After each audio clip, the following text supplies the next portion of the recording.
admit, can I ask Victor to admit people into the room as well? You carry on. You carry on your presentation. That's in hand. That's in hand. Okay. All right, fantastic. So welcome everyone to this live webinar where we will be talking about the UK property markets.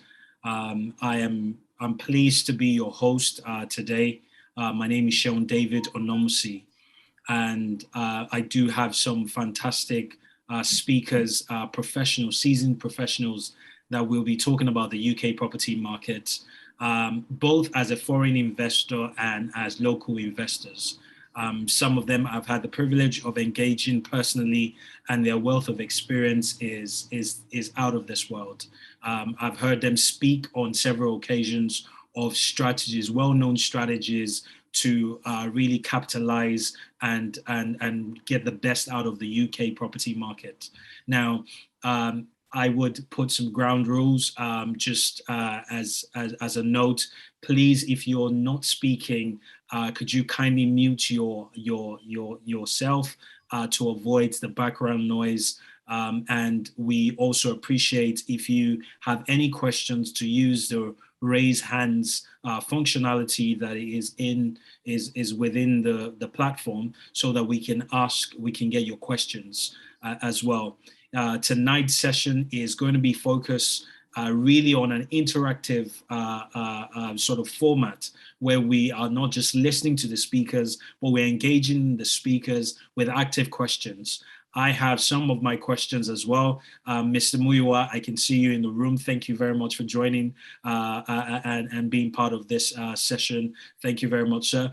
And there's some questions that I've asked offline in the past that I would like to get some clarification on to some of the speakers. I do ask that for those who are on our social media platforms, on YouTube, it's currently streaming on YouTube, Instagram, Facebook, on all social media platforms. I do ask that if you have any questions, do let us know as well. There is someone in the back end who is going to be taking those questions and will be forwarding those questions onto myself and to the speakers. Now, to give you a bit of a background on the organizers of tonight's session, tonight is being organized by the Nigerian British Business Forum.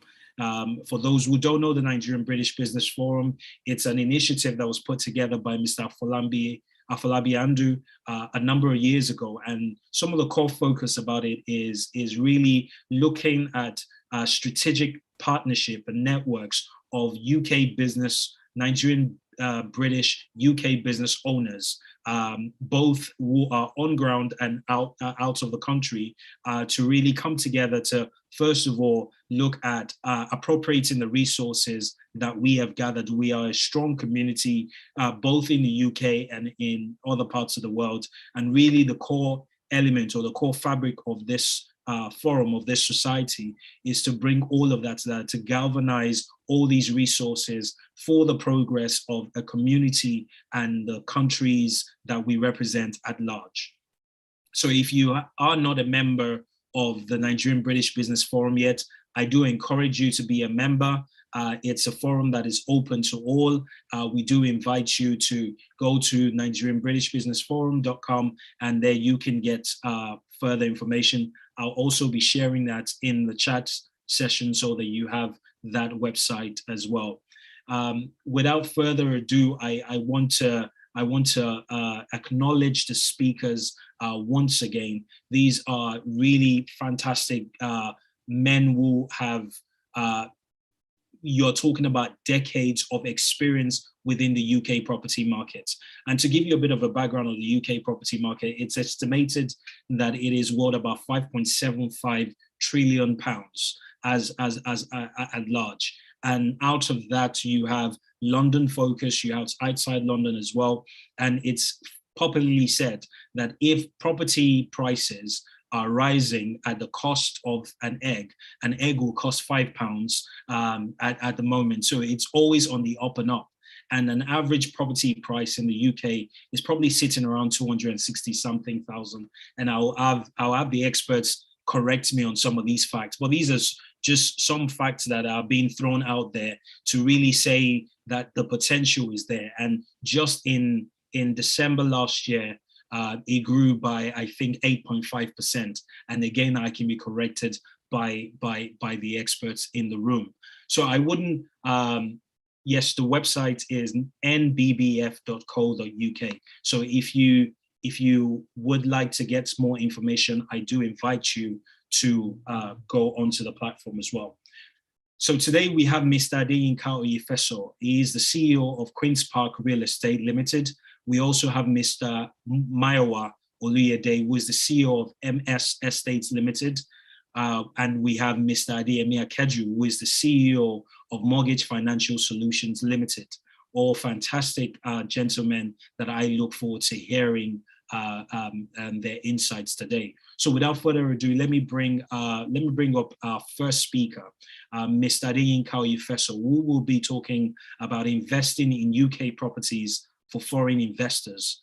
He will be looking at the government incentives and the different guidelines that sort of surrounds investing in the UK property market. Mr. Yinka Oyefeso is director of Queen's Park Real Estate, and he's been in the real estate business since 1990. He's been dealing with sales, lettings, and management of properties and property investment, as well as development. His office is located in Queen's Park, London, one of the most prestigious areas in London, from where he is able to cover the whole of the UK in terms of offering advisory services to prospective property investors. The company is also involved in property sales in Nigeria, bringing overseas property investors in contact with the UK vendors, as well as the vendors in Nigeria. Ladies and gentlemen, I would like to welcome on the stage Mr. Yinka Oyefeso. You're welcome, sir. Thank you very much. I'm glad to be on the platform with you. Thank you, sir. Thank you, sir. I do really like the background. It's like you have the whole of London in your background,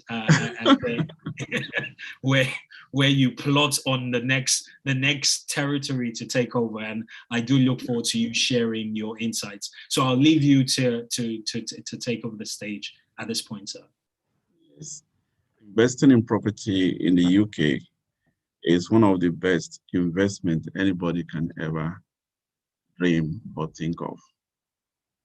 And the reason why we have such is because of the stability of the ruling government in this country, the security that we can enjoy, the management of the economy in this country is superb, and the way it's been directed assured will be investor to be comfortable and be sure that whatever they invest in properties in this country is going to be worthwhile and give them good yield at the end. The most important thing is to getting it right from the beginning by engaging those people that are knowledgeable and will be able to advise them properly before they get into the investment in property. If it's not done properly, then whoever the investor is could find themselves in a very bad situation. My experience in terms of investment in property in this country, personally, I've compared it with what I did in Nigeria, and that was in 1994. I invested in a property in Nigeria for 200,000, and then it was about 8 million pounds. Sorry, 8 million naira as against 200,000 pounds in this country, and that was 1994. Now, I sold the property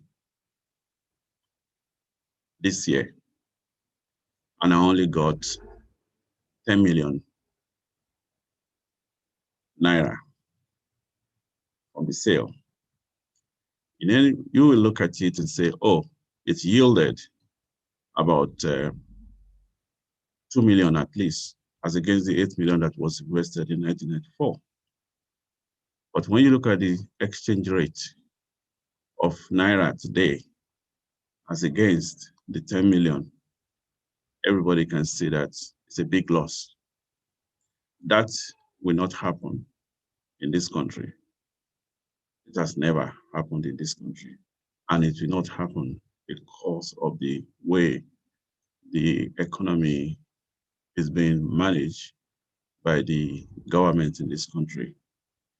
As far as investment is concerned in properties, if I have to look back at the same period of 1994, where I operate right now, when property were being sold for about £184,000 for a terrace house in Queen's Park. That same property today is worth about £1.8 million in Queen's Park. That is how good it is to invest in property in the UK. There are many opportunities that are available for who will be an investor in properties in this country. When there is a period of time in the UK when you see property market going down, that is always the case. Maybe it's a period of cycle of 10 years. You see the property going down, but when it goes down, it will always come back up. And when it comes back up, it will exceed where it left off originally. You can always be assured that you have your investment being secured, as long as when you get in at the right price with the right advice, being guided before you get into the property market. As long as you are able to secure such support from people that know how it's being operated in this country, then you can be sure that you always get a good return on your investment. One of the incentives that the government is introducing right now is about whoever wants to settle down in the UK and they have a sum of money that could qualify them to have easy assets of, coming to this country or settling down, bringing their family, obtaining a right to stay in this country. Property investment is one of the routes that people who are interested in coming to stay, either to have a free access of coming in and out of this country. Property investment is one way of securing that. And that's an incentive that the foreign investors could take the opportunity of. So there are many other things that the government policies do in this country. Wherever there is a sign of sluggishness in the sector of the market, the government always come in to do something to boost the market, to make it worthwhile for people that are investing in the market. For instance, we just had a stamp duty holiday, which ended last month. It was the end of June last month. Before then, the signs were that the property market was going down, and the government came in to introduce such policy that boosts the value of the properties and making it attractive for buyers to get into the market, and also for sellers, the vendors, to be interested in selling their property. So they more or less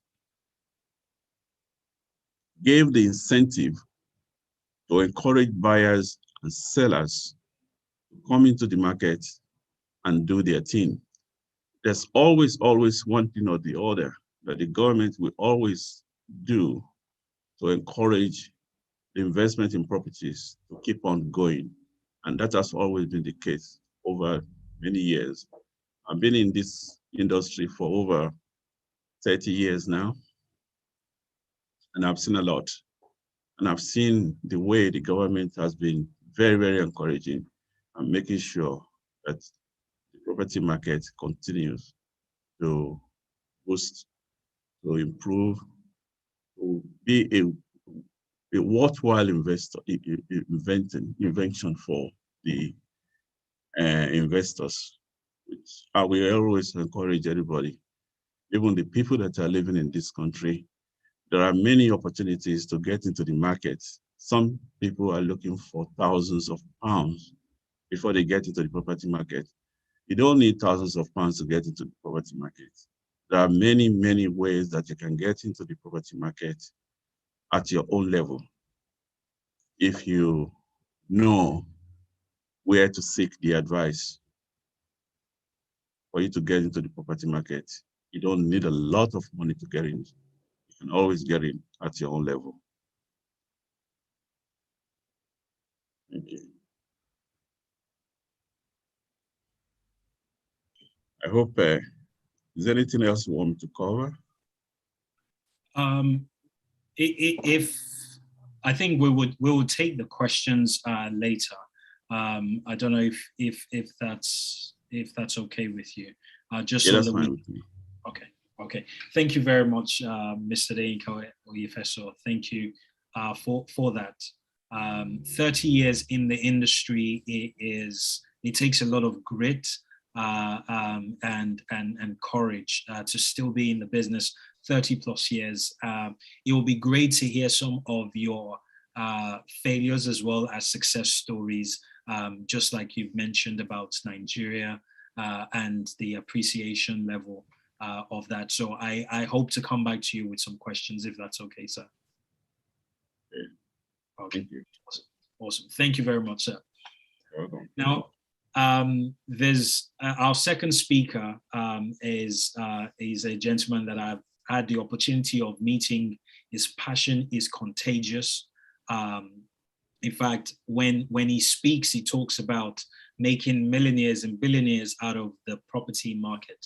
But before I introduce him, I want to remind us that today we are being sponsored. This event is being sponsored by Ciba Technologies. I will be playing a video later on to tell you what Ciba Technologies is about, but it's all about everything that has to do with technology, from your web shop front to the back-end technology that supports your entire IT ecosystem. Ciba Technologies is the place to go. So I will be playing the video in a moment. I also want to recognize, I'm not sure if it's a Miss or Mrs., but please pardon me, Miss Beatrice Ayorinde from the USA. She purposely has mentioned that she has portfolio and she's into property in the US and would like to come into the UK markets and really work with some of our speakers today. So I recognize your presence as well. And just to reiterate, we are on Facebook, we're on YouTube as well. So please ping your friends over as well. Let them know what's going on. Let them know that they can get all of this fantastic information that they will be getting today for free. I don't believe anyone has paid to be in this room, so it's really impressive what the Nigerian British Business Forum is doing to really get us as a community, both in and outside the UK, to tap into the UK market. Because sometimes you find that people understand the UK markets and they want to sit on their wealth of knowledge, but that's not been the case with Nigerian British Business Forum. So I really want to commend them once again. And if you have any questions, please put it in the chat box. We will be taking your questions as well. So without further ado, let me invite Mr. Maiwa Oluyede. Mr. Maiwa Oluyede is an African-European entrepreneur, and he talks from the African and European perspective. He is based in the UK and has built a successful career in the real estate and property investment sector. He is the founder and CEO of MS Estates, an estate agency firm based in Dagenham and Grace, both in Essex. And I hear that Essex is the best place for rental properties. But I hope he confirms that or denounces that, right? Now he's had over 3 decades of experience in the real estate investing market.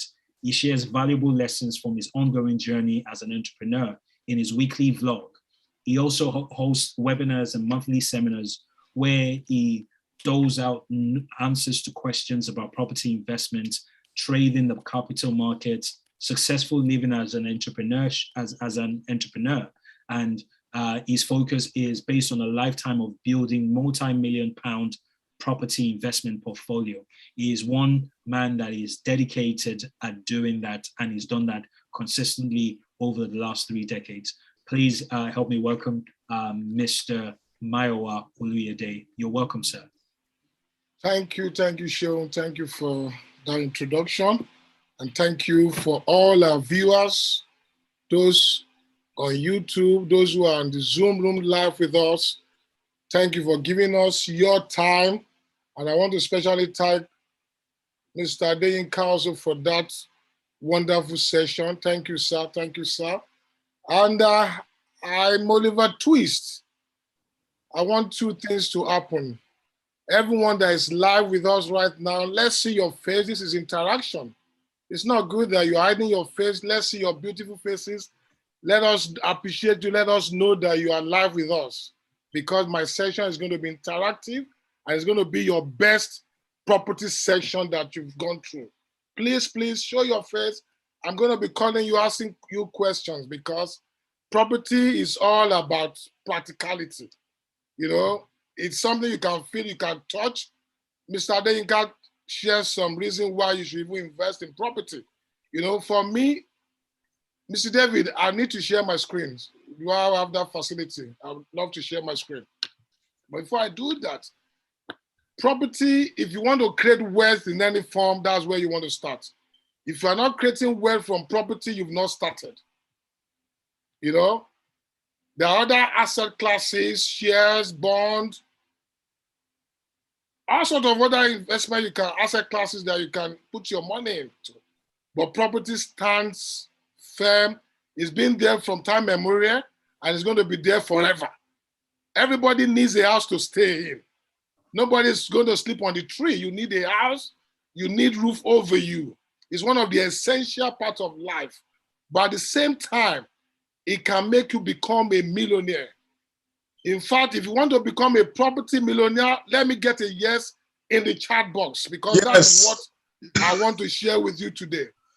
If you really, really want to become a property millionaire, if you believe that it's possible for you, put a yes on the chat box, and I'm going to show you step by step how you can do this.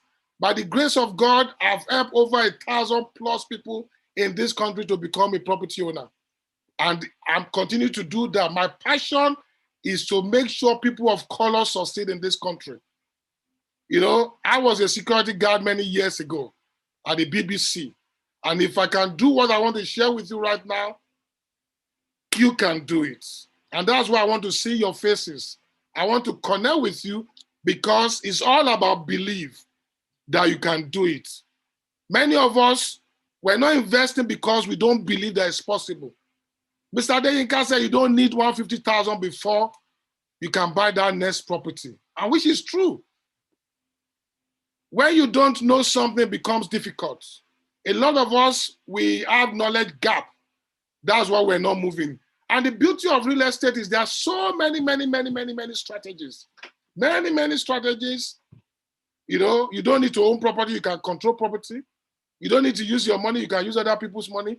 There are so many ways to get into property if you can just educate yourself. Surround yourself with those who know what they are doing. Like Mr. Adeyinka, myself, and our top speaker. You need people who have done it, who have the t-shirts. You don't want to be getting advice from Bobby's Saloon. Oh, they said, no. Spend money to get quality advice, because that is one of the biggest challenge in our community. We don't want to spend money to get the best advice. And 20 minutes is not enough for me to do justice, but I'll do my very best, you know. Why do you have to invest in real estate? Number one, for cash flow.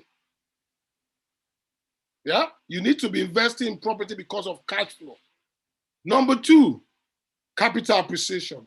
Number three, legacy for your family. You can feel it, you can touch it. It's been there time immemorial. It's not going to fail you.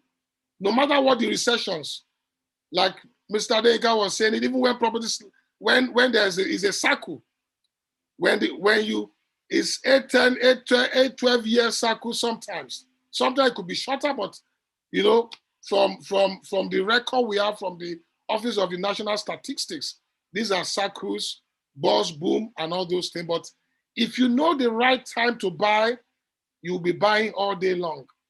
Some people say, oh, I can't buy because interest rate, when it goes up. Oh, what if interest rate goes up? What if there's a recession? What this, what that? People are so scared to invest in property. But it's one of the easiest form of investment that you can do. You don't need to, if you want to invest in stocks and shares, you need to know the company very well. And your money can disappear. Stocks goes up, it can crash by 50%. We see people doing cryptocurrency have crashed like about 50% in the last 2 months. It started going up again, but property is not going to crash 50% at a go because of the structure of this economy. And that's why you should be investing in real estate here, plus so many tax incentives. One of the advantages is tax efficiency. You cannot buy in the name of a company. Yes, some of you might, oh, if I buy an individual name, but there's a company structure. You can buy through a company. So, and if you have a property can even help you to raise funds to start that business that you want to do. So, property all day long is what I've done for the last 34, 35 years of my working life.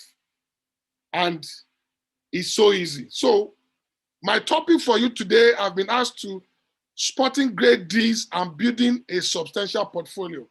So who wants to become a millionaire?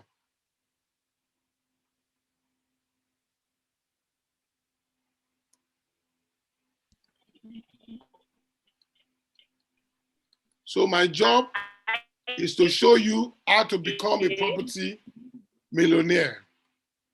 And it's so easy. Okay? To become a property millionaire in this country, you don't even need more than maybe just 4 properties. Average, maybe when you buy them, 250K, 250K, 250K. And there's something I call momentum investing, which I teach my students how to do this. And I'll give you a case study. But basically what it is you have the first property, you buy the second one, you buy the third one, the fourth one. Averagely, Shane was saying average property price about 260, 280 in the UK. But for simplicity, let's just make it 250, 250, 250. That's equals to 1 million. In your lifetime, if this is what you're able to achieve. But I can show you how you can do this even faster. This can be done in 1 year. I'll show you how easy it is to do this. If you have 1 million property portfolio, and in 8 years, 10 years, this property double in price. That means you've built, that would be 2 million. Without doing anything more than taking a decision to increase your portfolio from 1 to 4, you become a millionaire easily. Many people have done this and they are still doing that. So the difficult thing is to do the first one. How to do the first one is the most difficult thing. And there are so many government initiatives. Right to buy, share ownership. Right to buy, share ownership, help to buy. They're all there. When there's a will, there's a way.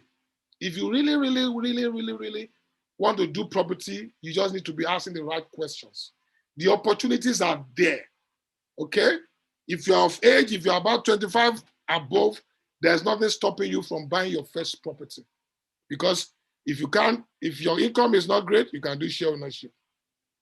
If you don't want to do share ownership, you can do help to buy. You can combine with husband and wife can buy. So, but I'm not going to go into that, but my job today is to tell you, you can become a property millionaire. Are you enjoying this so far? If you're enjoying this, say yes, yes, yes, yes. Okay, how do you make this happen for you? Your biggest thing, you don't make money when you sell property, you make money when you buy. And you realize your profit when you sell. So, how do you source great deals? Because that's what you need, that you really, really, really can make the big difference for you. How to get great deals. Because if you are getting great deals, you will do this over and over and over. And what do I mean? You need to be looking for motivated sellers. That's the only way for you to get great deals. Most times, you can't get them through an agent like myself and Mr. Deyinka, but sometimes you can. Because if anybody wants to sell, they go to the agent most time, first point of call. But if you really, really want to buy, you need somebody who is motivated. The person that is motivated, two things is important to them: speed and certainty. Speed and certainty.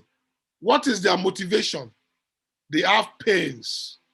They have pain that that needs to be resolved for them. Maybe they're going through divorce, sadly. They are relocation, bereavement, bankruptcy, relocation, bereavement, bankruptcy. Sometimes they might just want to cash out. They've built good funds and they needed to enjoy their life, or they are moving to a new location. Some are relocating out of the country. So you need to know why people are selling.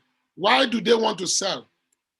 Because if you know why they want to sell, then you can do negotiation. Because this is the biggie. When you're able to get good deals, is your ability to negotiate well. Because negotiation is your second income.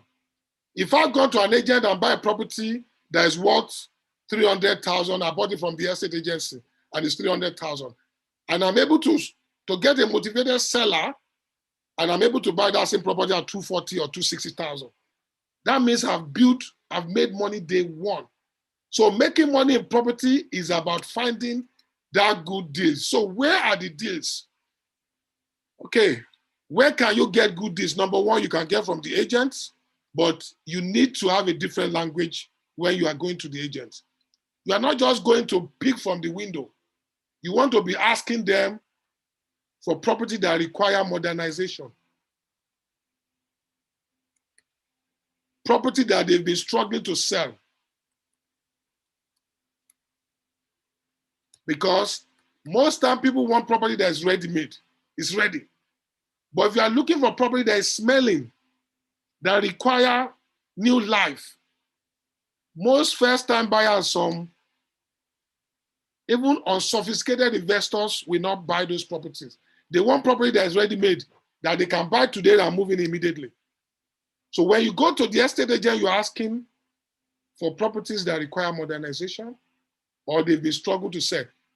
What do you think? If an agent is struggling to sell a property, it will be cracking, it will do everything possible to get you the best deal if you're interested. Number two, there are people that are called deal sourcers. All they do, they help you source this and charge you maybe 1% to 2%. But they will get you deals that's below market value. It could be 5% to 20%. So if you are ready to pay these people, some estate agents do this. I do this sometimes for some of my value clients, and I believe Mr. Deyinka to be in this boat as well. The third thing is you can do it yourself. And if you are going to do this yourself, you need to know some few things. And what are the few things you need to know? If you want to do this yourself, there are some things you need to know. There are some things I call driving for the dollars. Keep it to your local, your neighborhood. If you drive around your neighborhood today, you might see a property with 2 boards. That means it's either they are struggling to sell that property. When you see 2 boards together, that means that property, that vendor is motivated. He has no loyalty to any agent. Agent A has probably been on this transaction for 3 months and has not delivered. He's engaged agent B. Agent C might even be on the horizon. If you are bold enough, go knock the door. Maybe because of COVID now, you might not be able to do this. But if you can't knock the door, you can send a letter to that address. I live locally. I notice your property is out there for sale. I'll be interested. Could you give me a call if your property is still in the market? If that vendor is desperate to sell and the agent have not been doing good justice, they will call you and book you a time to come and look at it. That's number 1. You look at you see 2 boards, that's a pointer for you. Number 2, drive around your neighborhood. When you see a property that looks abandoned, grown up grassy, grown up lawns, you see that, you see the windows look old. Sometimes it could be old people living there, or it might even be the owner of that property is deceased already. What do? You can do a letter, or you can ask the neighbors, do they know who owns this property? Because I'm talking about you now doing it yourself. When you go to Asda, you are looking for bargains, 2 for 1. So there is bargains everywhere. If you are going to get bargain for property as well, you need to be solving some problems. You need to know why they are selling, or even you generating that leads yourself. What I'm sharing with you now is some of the secrets of, most agents will not want you to know this because you are competing with the agent. That's what it means. You are going to be competing with myself and Mr. Deyinka. But Nigerian Business Forum, we want to give as much to our members and to all our viewers. So it's not about we're not making money, but things, practical things that you can do, that you can start from tomorrow. In fact, you need to make property interest to you. When you are driving around your neighborhood, you should show interest. What am I seeing? What can you see? You've seen that property. Even your neighbor might want to sell. Talk to your neighbor. You want to sell. I might be interested. Do you think your neighbor will be interested to sell to you because you build relationship? Your neighbor might be interested. I have a friend that bought from the neighbor because the neighbor was bereaved. And when the children were coming around, he just said, okay, in case you want to sell, I might be interested. Do you know what? This guy bought this property at almost 30,000, 40,000 cheaper because the children were living somewhere up north and they're not interested in London. They just want the property to go as quickly as possible. We also have bereavement consultants. We have different people. We have auctioneers. There are so many where you can get cheap properties, but you must be ready to do some of this work yourself. And let me show you how beautiful. How many more minutes do you have, Shehu? 5 minutes? Okay. I'll just share with you 5 minutes, a case study, to let you know that if you do this very well, you will be making money. And I will share a strategy that I call the BAR strategy. It's called BRRR. Buy, renovate, rent it out, refinance, and repeat. If you know this strategy, all you need is buy rundown property, spend money to renovate it, rent it out, refinance it, and take all your money out and repeat the process. What's the case study?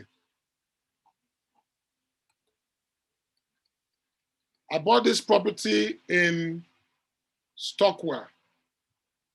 It's a 2-bed flat for $220K when I bought it some years ago.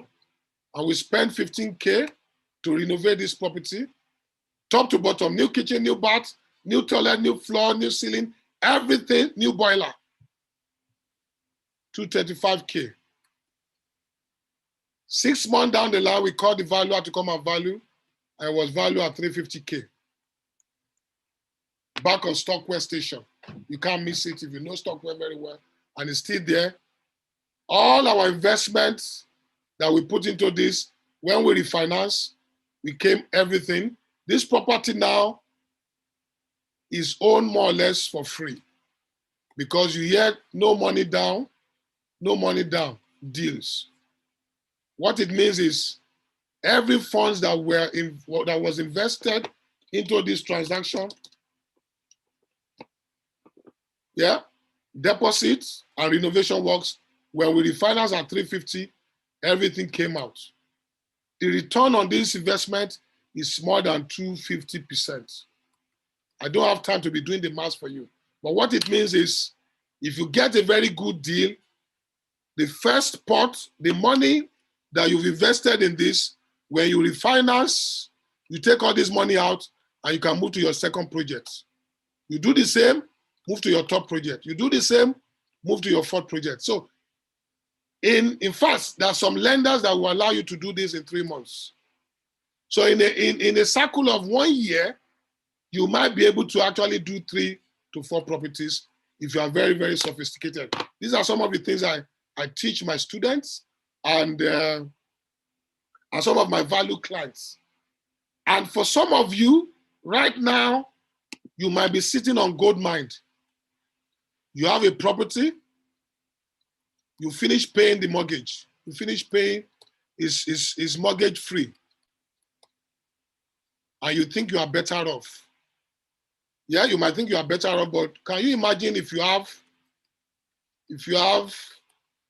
10 of this by just leveraging on your equity that is sleeping and snoring, doing nothing. Take this equity, maybe max it, 75%, take it out and put it on this. Because you should be thinking of passive income.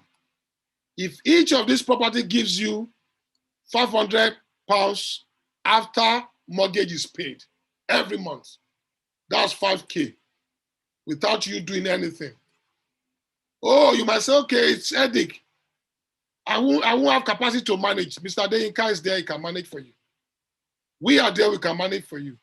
There are so many people out there that can manage for you. But the thing is, you taking that step to say, I want to do this.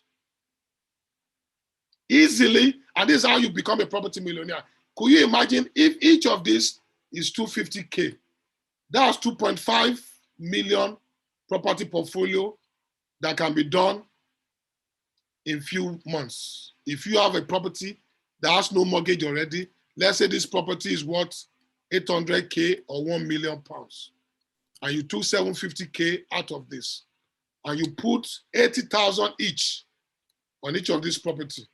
You can buy in Essex, where the return is so great right now. There's government investment coming to profit.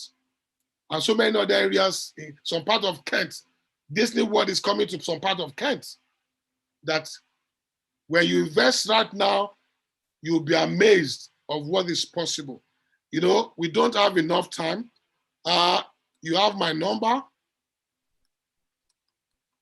If you want to engage more with me, I can give you 30-minute session for free to show you how you can start building wealth and creating your millions from property. Because you just imagine, property is one legacy that you can give your children.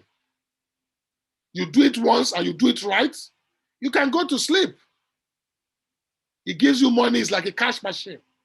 What happens to a cash machine? You go there, you withdraw money every month, every month, every month. and it's secured, your money is not going to disappear. Some of us are, oh, I'm just going to retire. I don't want to do more. Do it now. It's the best legacy, it's the best asset you can give to your children. And you know what? God doesn't produce land anymore. It's scarce. The land we have now there's no production of land anymore. People are reclaiming land. And if you know what land, the story of land itself, you want to be doing this over and over. So I want to challenge every one of us on this platform. If you are not investing in real estate, you are not doing yourself justice. There's so many reasons why you should. Don't say because if the tenant trash my house, if they don't pay, those are the minor things. What if they pay? Interest rate is as low as ever since 2008. You hear from the next speaker when he's going to be telling you how to fund real estate projects. It's so easy. If you are not doing this, you are shooting yourself on the foot. And because of time, I'm just going to pass it over to David to continue the moderation. Thank you for listening to me tonight or this evening. Thank you very much. Thank you very much, Mr. Mayo Oluyede. It's always a pleasure listening to you. Your passion is always coming forth. I always ask myself, where do you get this passion from? But obviously your story, like you said, being a security guard at the BBC, and then you've gone from security guard to having a multi-million-pound property portfolio, and not just doing that, but you're also teaching others. Now, for those who don't know, Mr. Maiwa is a member of the Nigerian British Business Forum, just like every of the speaker, including myself. And for us, it's about building this community. There are other parts of the Nigerian British Business Forum that you would, if you've ever had the opportunity to engage with us, you'll have heard. We talk about infrastructure projects. We talk about nation building. We talk about spiritual liberation and sustainable growth as a community. We talk about business growth. Some who are just entrepreneurs and are focusing on entrepreneurship. We really look at all these different areas, because for us, it's not enough to be successful. It's about creating success over and recreating success over and over again. So I'm going to play a quick video by our sponsors tonight. And I'm just going to try and get my screen share going on here. So give me a moment as I share this video from our sponsors, Seba Technologies. Let us usher you into the world of Seabar Technologies. At Seabar Technologies, we cater for all your salient digital and technological needs, such as web and app development, domains and hosting, web security services, broadcast streaming, and a host of other exciting technological features. For further information, why not visit us at www.cbartechnologies.com.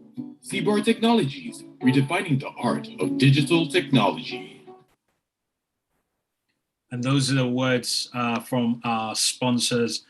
They have brought this together. There's a custom live streaming service across social media platforms. So people from America, from Nigeria, are currently listening to our speakers. They can see the engagement in the room. So we do encourage you to engage the speakers as well and ask those questions, because we'll be coming back for questions in a moment. Now I'm going to invite the last speaker, who is going to talk about securing mortgage deals for UK properties. Now, Mr. Adeyemi Akeju is an experienced operator in the real estate and financial service sector, and he's been providing advice and consulting to individuals, corporate bodies, as well as institutions. He was a financial advisor with Legal and General, Allied Westminster, and Royal Life in 1993. He has been a past financial advisor with those organizations. But in 1993, he founded GMP Estates, which is now known as Connect Homes Group, of which he's the managing director and CEO. He has consulted for various local authorities and governments across the UK and Nigeria. Now, his career is spanning over 30 years, and there's something about 30 here. It's like all our speakers are 30 years. So combined, you have 90 years of experience that's talking to you tonight. I think it's just a fantastic thing. So please put in the chat box or raise hands or clap your hands, or just say yes, like Mr. Oluyede said, for just to appreciate the speakers.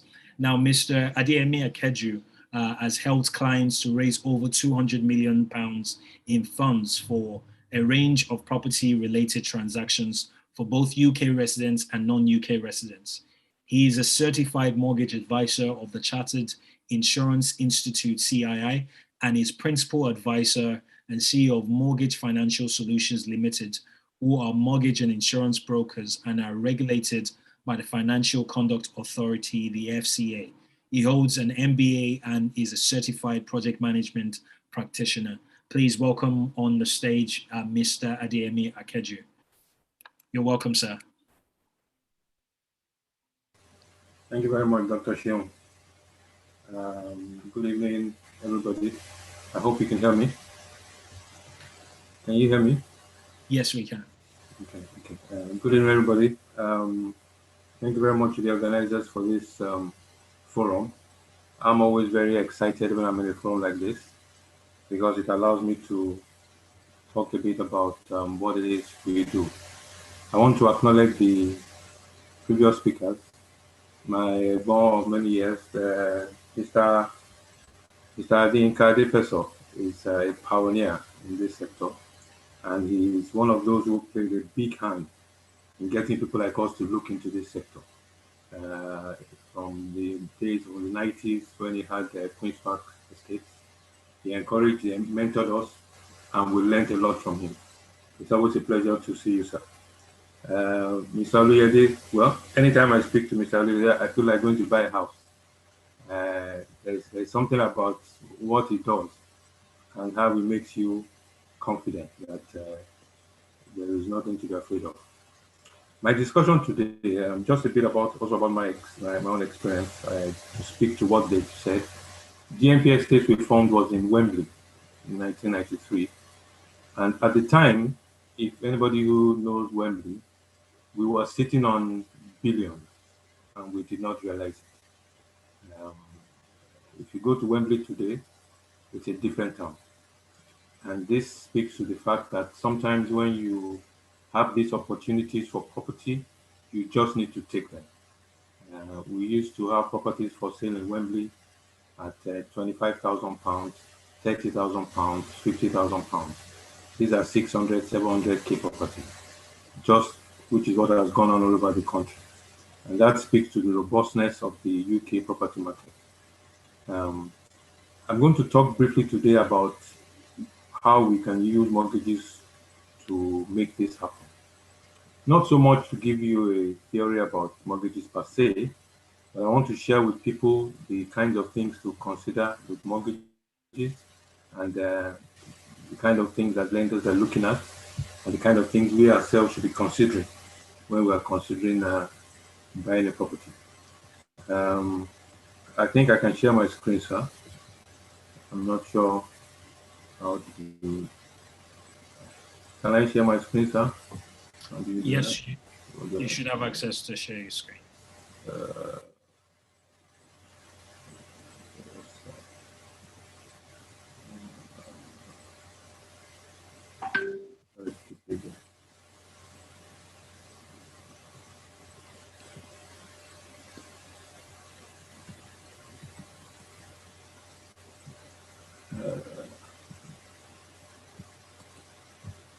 Am I sharing? Am I sharing it? No, we can't see just yet. I'll just speak to the technical guys to ensure that you're a host as well. So there should be a share screen button in the middle.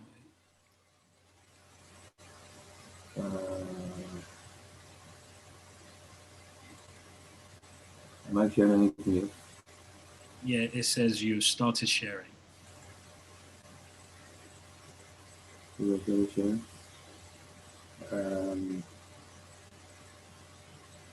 I do beg your pardon.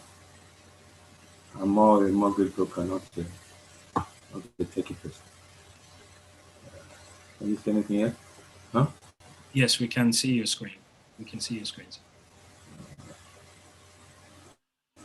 Okay.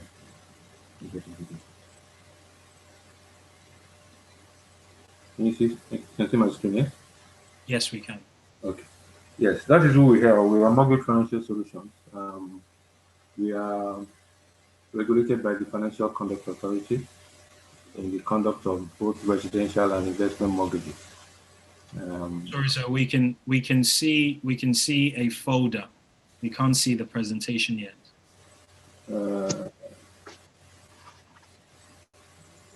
You can't see it, but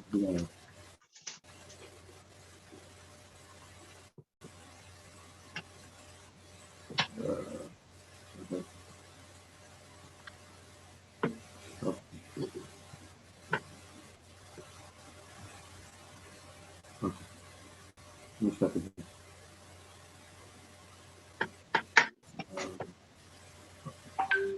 I'm sorry to keep you gentle. Ladies and gentlemen, just give me a second. I thought I'd practice this. Share screen.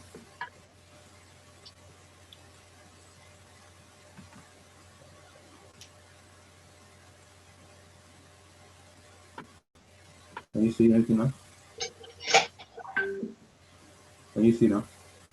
Yes. So once it's coming up, once the folder comes, once we can see the folder, if you double click on the presentation that you want to present.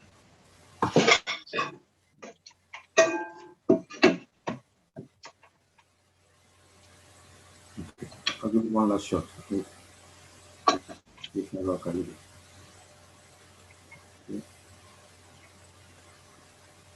Okay. Who's there? Don't do anything. It's still coming up. Still coming up. Yes, we can see it now.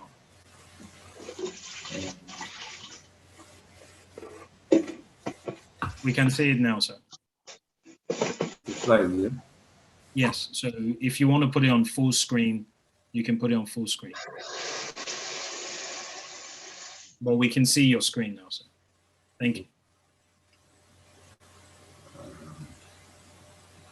Okay.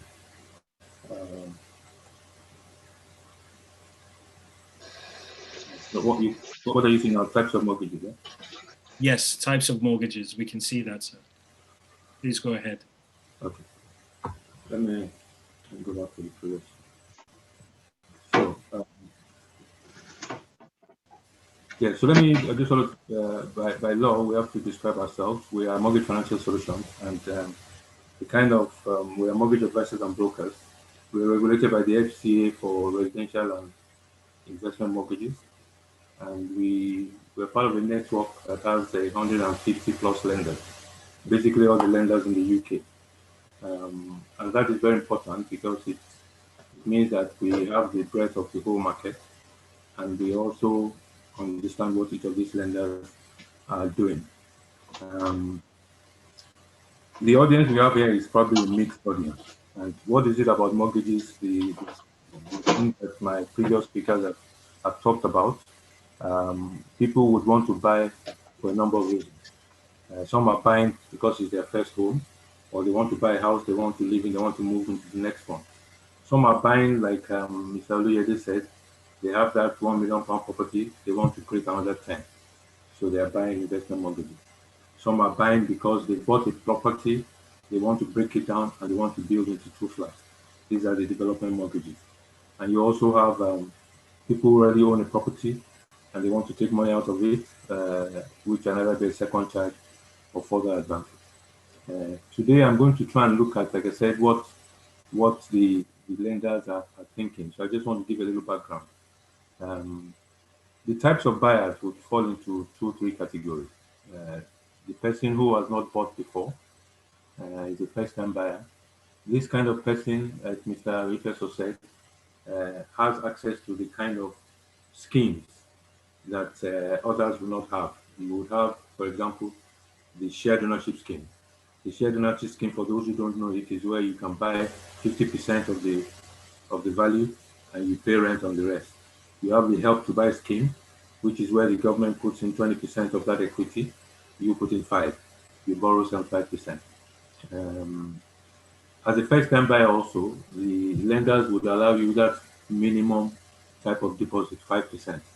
And this is very important because a lot of us are in a situation where even if we are not first-time buyers ourselves, we're beginning to have children who would want to buy at some point. So, and they are always looking to bank of mom and dad. So some of us will be considering using equity we have to support them. So there's a first-time buyer, and there's the existing homeowner who wants to move from where he is.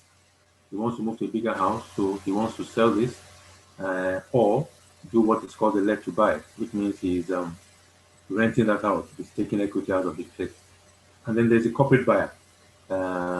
In recent times, government legislation has favored using limited companies to do investment properties. So people are setting up SPVs, we call them now, special purpose vehicles,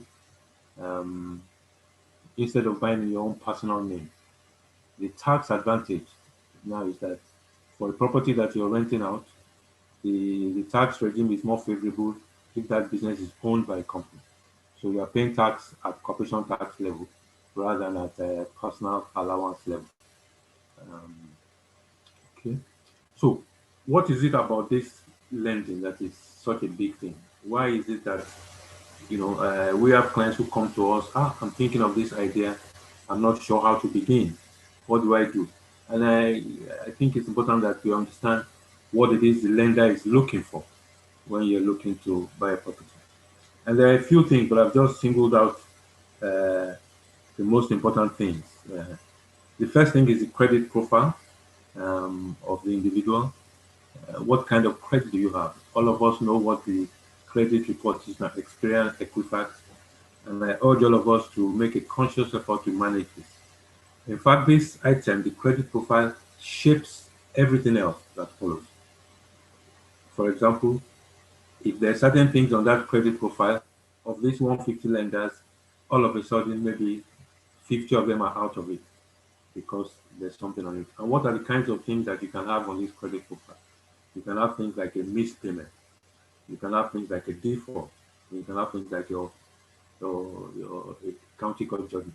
It's very, very, very important that we watch this very carefully and we manage it. The other point is income and affordability.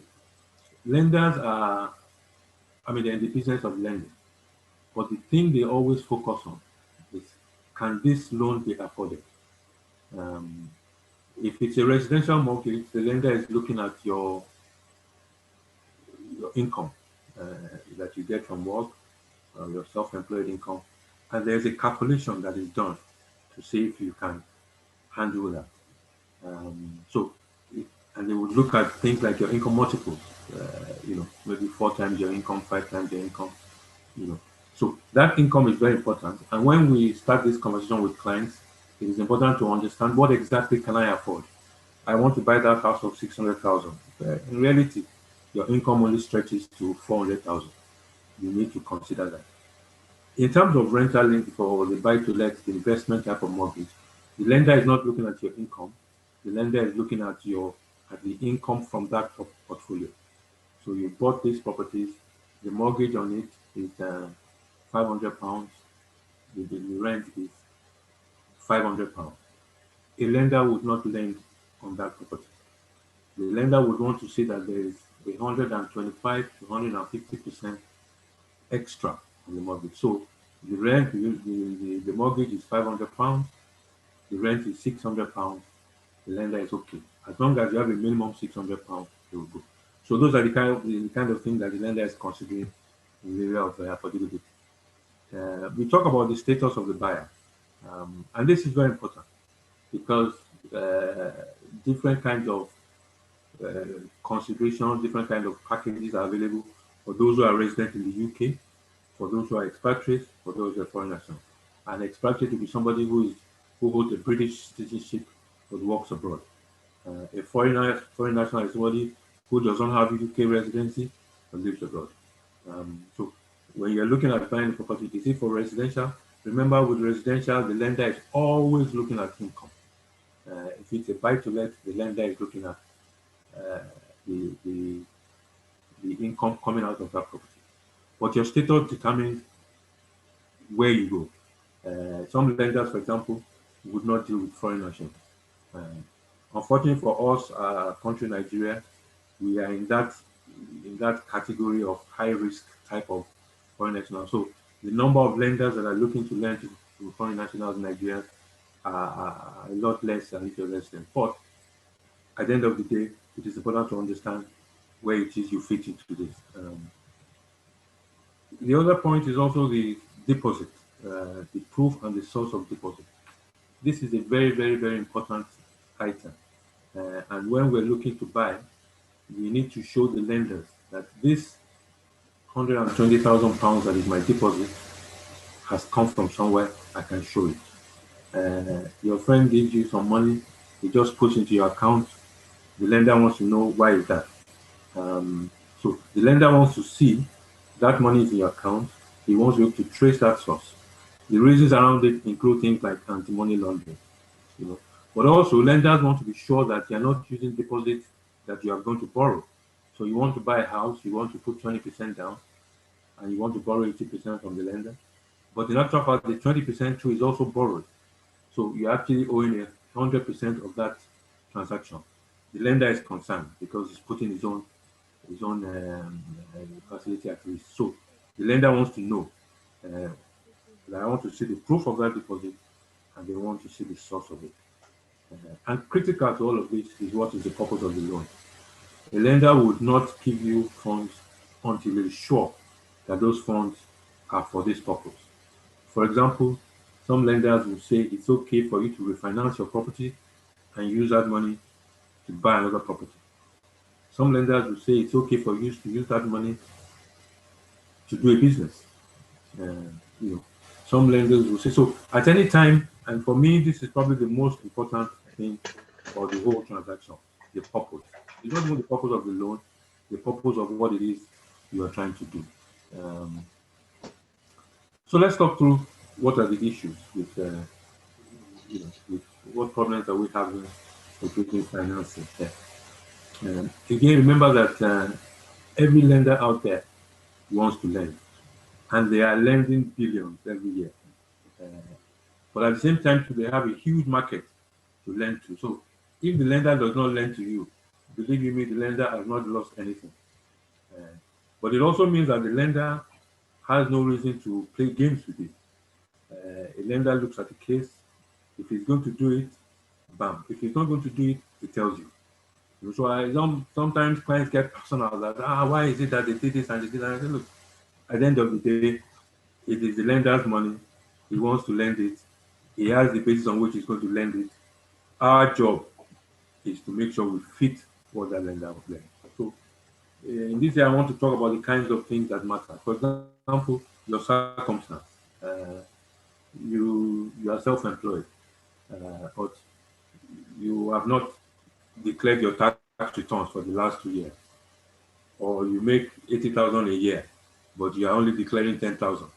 Now you want to come and borrow 200,000 that requires income of 70,000, but you can only show 10,000. So it is very, very important that not only that the information out there is open for everybody to see. The lenders can see everything. There's nothing you can hide anymore. In those days, self-start mortgages. I mean, my brothers here, we can talk of all types of stories, of all types of mortgage transactions that have gone on. There are many mortgages that were done in people's living rooms. In those days, we used to talk to a lender, and we would more or less tell you, this lender, can we lend to this person? It's all changed now. Everything out there is clear. So I say to clients that, look, there is no point putting what is out there because you are not going to go very far. And so the way you present your thing is also very important. And this is where we come in, the arrangers and stuff. We know what brokers, we know what lenders are looking at. We know which lenders would consider this. We know with lenders, for example, would accept a self-employed person who has only got 1 year's history. We know the lender who would say, look, in fact, with the COVID situation, many things changed, even the type of clients that they're dealing with. All of a sudden, if you are a DJ at wedding ceremonies, in the whole of last year, nobody was going to lend you money because there were no wedding ceremonies going on. So that profile of who you are is very important. And I say to clients that we need to take a step back and let us paint a picture, because the lender is actually lending to a profile. I like the way this person is organized. I like the way it's arranged. Is this, is that. And so that is very, very important. I mentioned briefly about the adverse credit. The most important element when we set out, when we start a case, there's two documents we get from the client. The first thing I ask to see is your credit report. And then the next thing I ask is fill out a couple of forms and let us see your profile and what is out there. This credit profile, this adverse credit is very, very important. I cannot overstress it. I'm saying this not to put us off, but to make us understand that we must recognize what it is we have. We've had clients who have wanted to do a transaction and we're about to wait 6 months because on that credit report, there is something that would drop off after 6 months, 6 years. I think, I don't know if you're all familiar with the way the credit report, there's a 6-year history. There are some lenders, for example, the main high street lenders, if you have anything on that report in the last 6 years, they're not interested. One or two of them may say, well, if it's a default and it's no more than £500 and we can find the reason why it happened, they will consider it.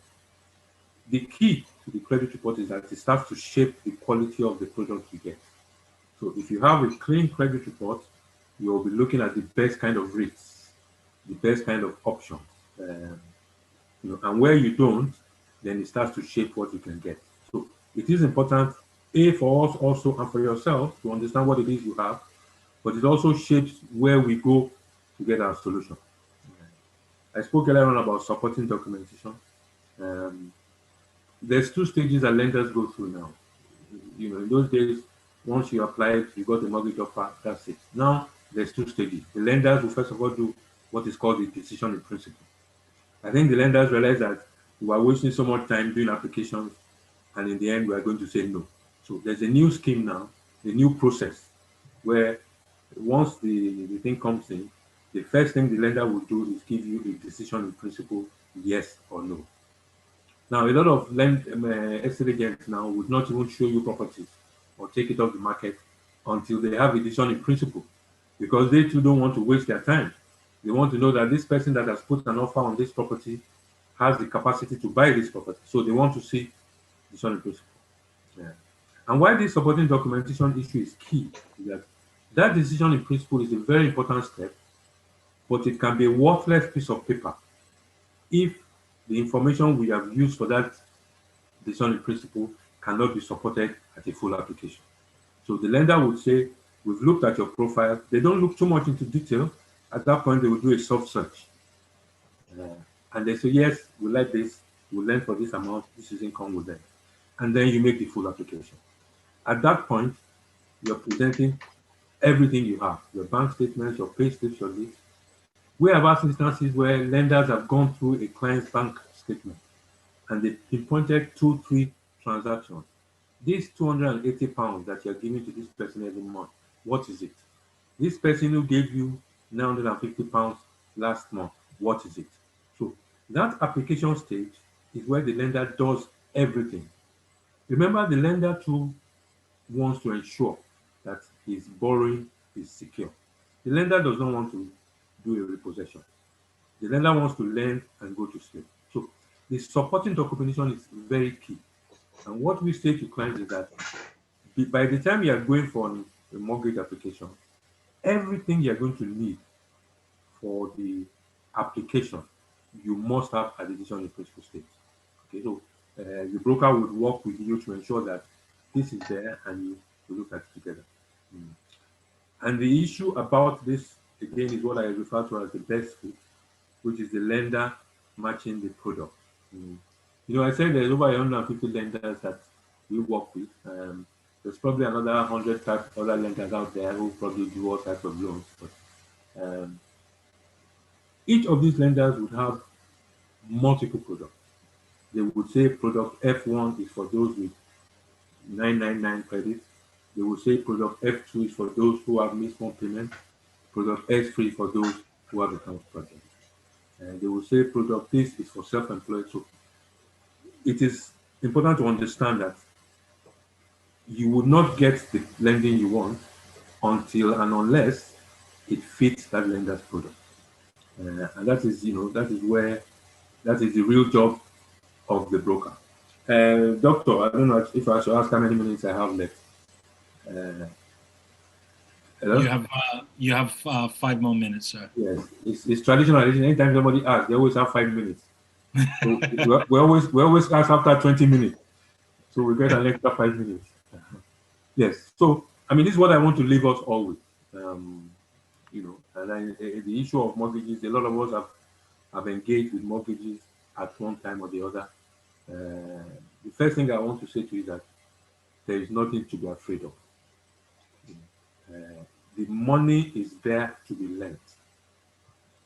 Trust me. And these lenders, they are very excited to lend. So there is a mortgage, but everything depends again on what the objective is. And I say to a lot of people many times that when you compare Mr. A and Mr. B, Mr. B, I know him. We work together. We earn the same amount of money, but he got a mortgage and he got 1.5% interest rate, and I laugh because in reality there are no two people in the same circumstance. Mr. A, for example, could be married and only have one child. Mr. B is married and has 3 children. That fact alone has changed his affordability issues. Mr. B has a credit card with £10,000 limit, but he's only owing £100 on it. Mr. A has a credit card that he has marked up.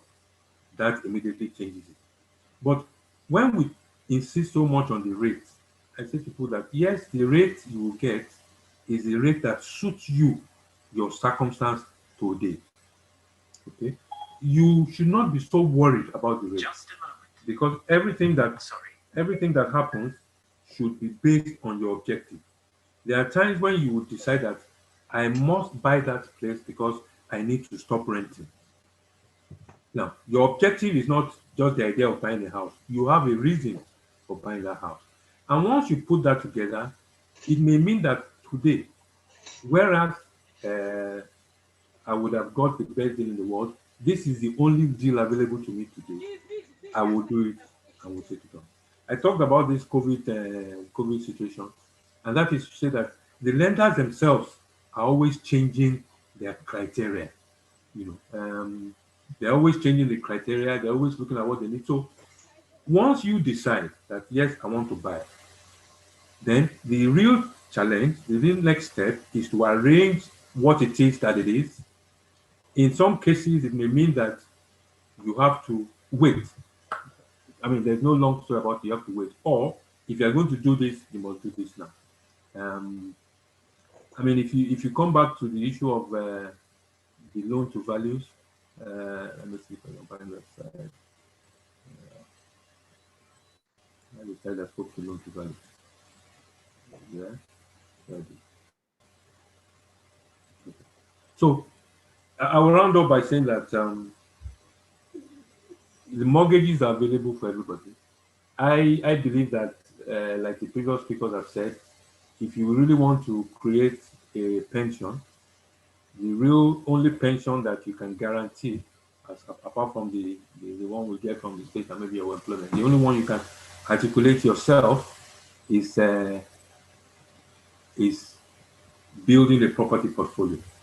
My own personal experience is such that I can argue that I'm living for free now, because it is investment income that is coming from property that is paying for where we are.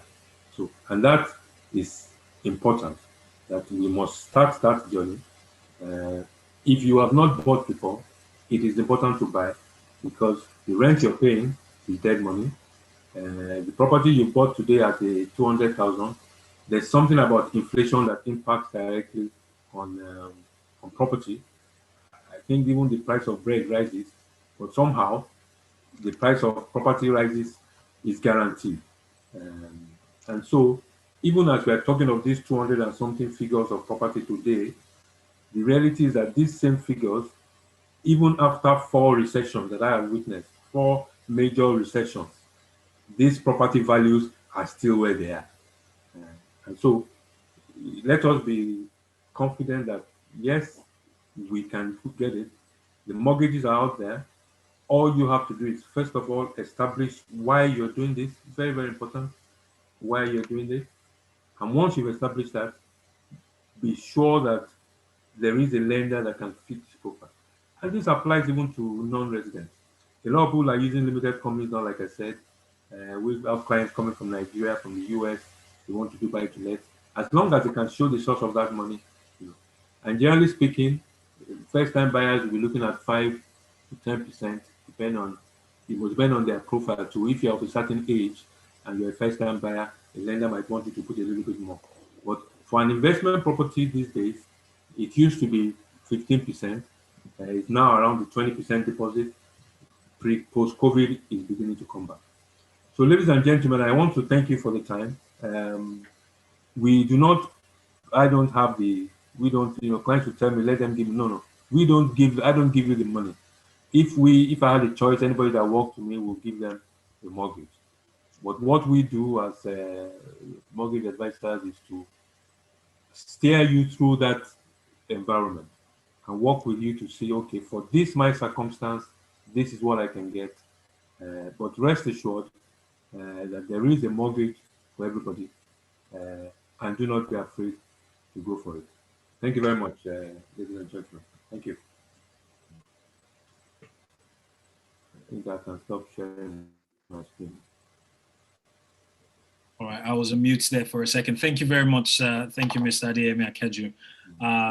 I think it's at this point I've got some questions here already that have been put in the chat box that we'll be asking yourself and the other speakers. But thank you for the detailed outlook. I have personal questions as well that I would reach out to you on as well, because there's some of the things that you've mentioned that it's something that I personally would have heard about, but it's so good to have a refresher as well. So thank you again. To start off the questions, I'm going to start with Mr. Adeyinka, and I'm going to ask this question from the chat room. Someone's asked the question that it's their second year in the country. So they're 2 years in the country. What are the first steps? First of all, can they get into the property market with just 2 years in the country? And what are the first steps for them? As far as the stay in the country is concerned, it has no effect on it. You can be 1 day in this country and buy a property. It depends on what you have. And you need to know what you can buy. And I'm not in a position to advise you on that. I think Mr. Akeju and Mr. Mayo will be able to do that. In my own situation is to identify a property that you can buy at the right price and to encourage you to not to buy a property and to buy something else, to buy another property.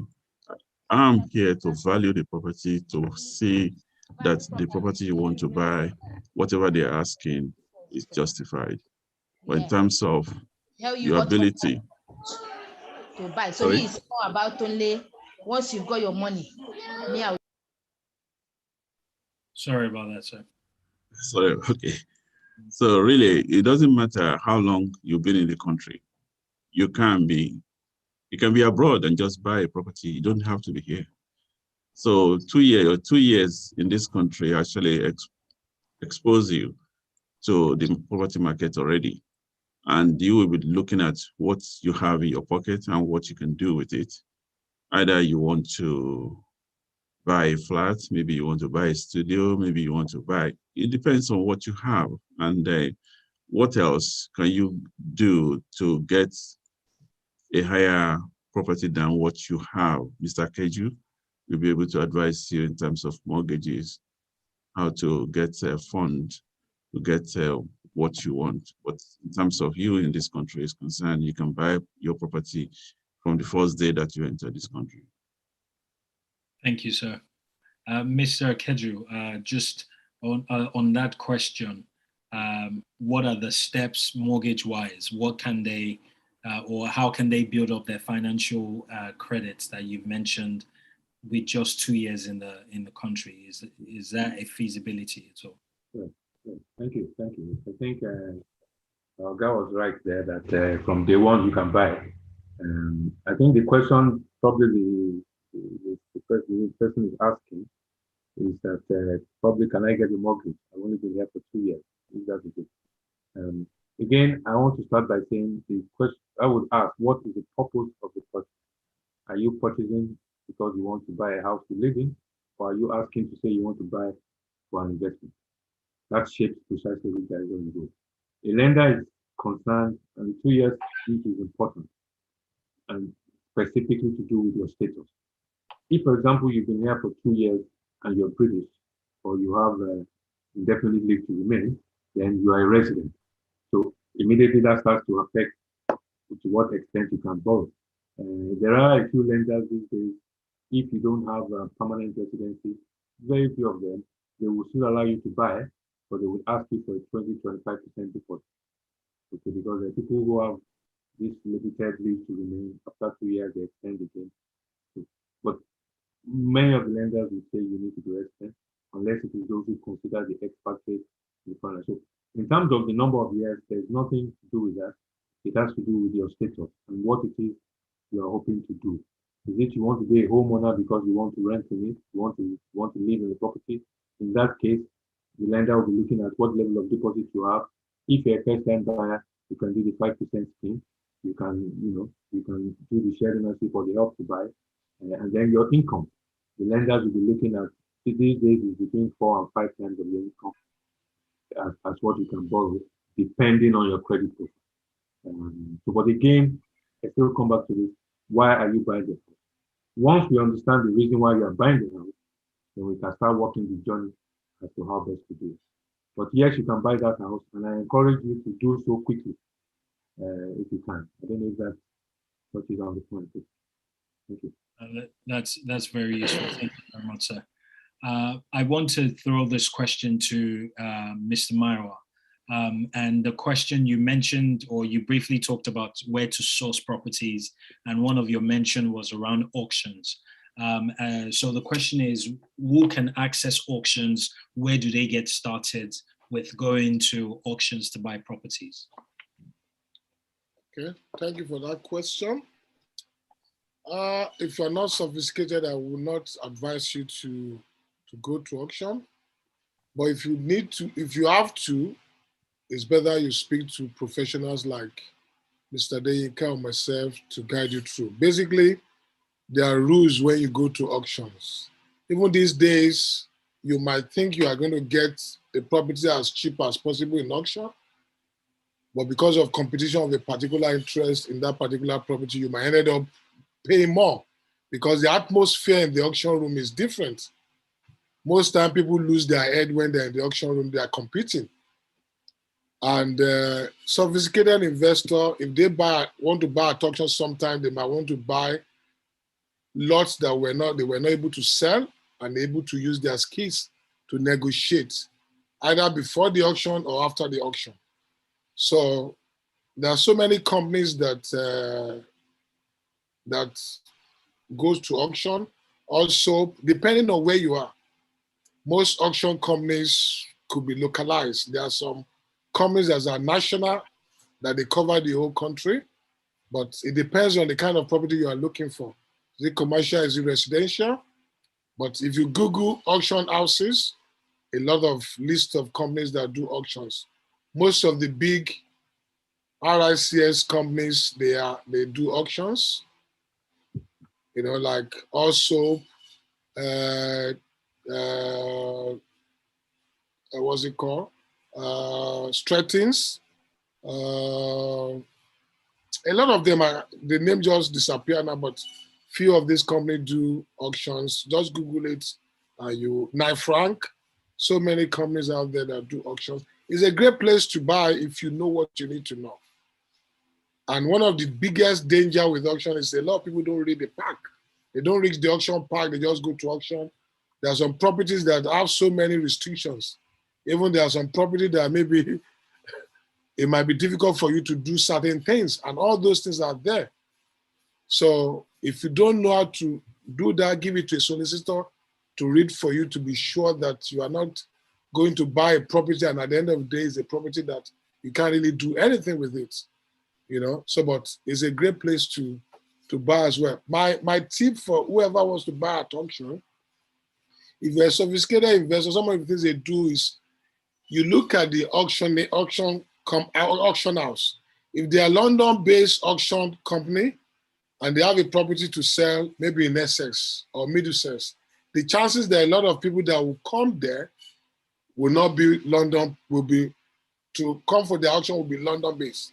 So sometimes it's easy for you to pick properties that, because that's not their concentrated area.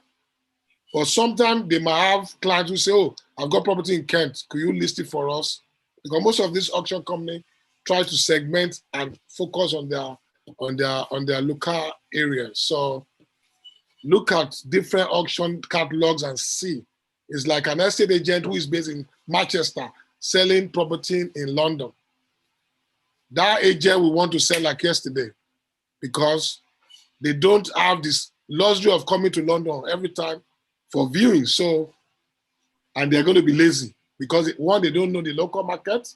Two, they want speed. They just want to sell quickly, and you might be able to get bargain because of that. I don't know if that answered your question. Thank you, sir. Mr. Denke, do you want to add to that at all, sir? Yes, auction is a very interesting market. Like Mr. Mayowa said, it's very, very important that you get the right advice. I think I'm more or less focusing about 30% of my time now on auction. For example, there was an auction on the 22nd of this month where a property in Hall was going for about £40,000. That will be the bidding point. And I did a valuation of that property. And I realized that it was worth about 93,000 maximum on the open market. But having a bid from 40,000 as an investor, I feel that I should stop at 50,000.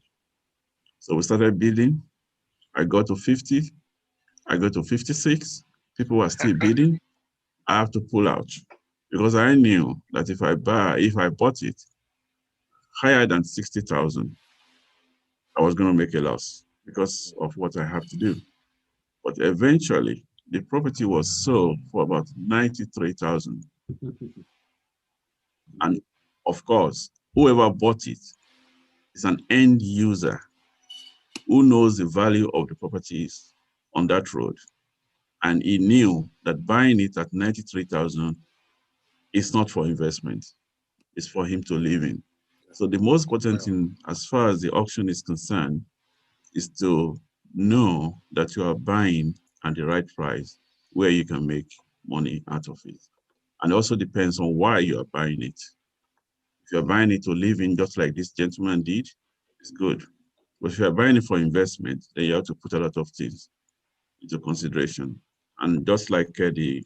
Mayowa said, you need to know about the terms and conditions and also all the restrictive covenants and so on in the pack to make sure that what you're buying will satisfy your purpose. But auction market is fantastic. Yeah, sir. Thank you very much for that really insightful response. We have a another question here about purchasing using limited company. That's been mentioned as a special purpose vehicle that people are using now. So the question is, how do you, what are sort of like the best practices when you are purchasing using a limited liability company? Is that a question for me? We can start with you and we'll have Mr. Keju follow. I think Mr. Keju is better to answer Okay. that question. Okay, Mr. Keju, please. Yes. Well, thank you very much. It's a very important question, and it's a very topical one, because that is the way things are going. I think there's the benefit of, if it's a home you're living in, forget limited company. The lender is not going to let you do it. If it's for investment, then you should seriously consider the limited company option. It has tax advantages. There's a myth, though, there's a mistake people make to think that if I've got a limited company, then nobody knows me. That is not so. The limited company is just, as I said, a special purpose vehicle. It's purely administrative. The lender will still do the assessment based on the individuals behind it. In fact, there's a number of issues around limited companies now that even the way you set up the structure matters. Lenders want to lend to a limited company. They want to be sure that the directors on that company are listed on the mortgage. They want to be sure that anybody with over 25% shareholding gives a personal guarantee. So again, back to the question, the objective. I'm sorry, forgive me. Every time I say I talk about the objective, because what you want to do shapes which way you go. And so if somebody says, I want to buy with a limited company, I would ask, what is the reason? If it is just to hide your name, then it makes no difference. You and your wife, you have a limited company, and it makes no difference. But for the advantage of the tax. But yes, I encourage you to use limited companies now. The tax you would save, the income you would make is now significantly more than if you are renting it out in your own name. So I think the corporation tax is 18% now, whereas with because it's taxed as company activity, company business activity, whereas as an individual, they will tax it to your normal tax assessment. So important to do that. Use a limited company.